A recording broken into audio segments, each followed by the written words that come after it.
নমস্কাৰ এই ভিডিঅ'টো সেইসকল ষ্টুডেণ্টৰ কাৰণে যিসকলে বড়োলেণ্ড ইউনিভাৰ্চিটিত পিজিৰ এডমিশ্যনৰ কাৰণে এণ্ট্ৰেঞ্চ দিছিলে আৰু তেওঁলোকৰ যিহেতু এডমিশ্যনৰ ইতিমধ্যে হৈ গৈছে কিয় এখন ছেকেণ্ড মেৰিট লিষ্ট ওলাইছে আৰু ছেকেণ্ড মেৰিট লিষ্টখন তোমালোকে কেনেকৈ ডাউনলোড কৰিব সেই বিষয়ে আমি সবিশেষ জনাই আছোঁ। বড়োলেণ্ড ইউনিভাৰ্চিটিৰ যিখন ৱেবছাইট আছে ইয়াত ৱেবছাইটত ক্লিক কৰিব, তলতে যিখন দিয়া আছে এই তলত ৱেবছাইটটো যাবা, ইয়াতে বড়োলেণ্ড ইউনিভাৰ্চিটি কোকৰাঝাৰ ইয়াত ক্লিক কৰিবা। তাৰপিছতে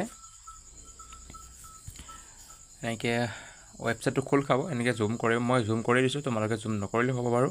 ইয়াতে তলতে আহি আছে যে second merit list admission MA/MSc, ইয়াত ক্লিক কৰিবা।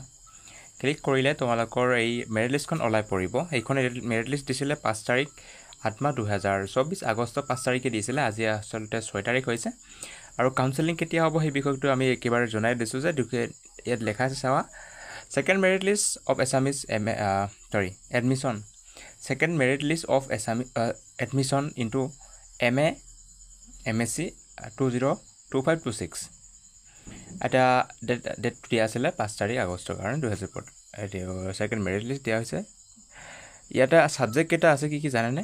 ছাবজেক্ট কেইটা আছে education, mathematical science, economics, political science, botany, English and chemistry. আৰু কাউন্সেলিঙৰ ডেটৰ কথা কৈছে, the admission counselling will be conduct on 7th August, মানে 7 তাৰিখ অহাকালি।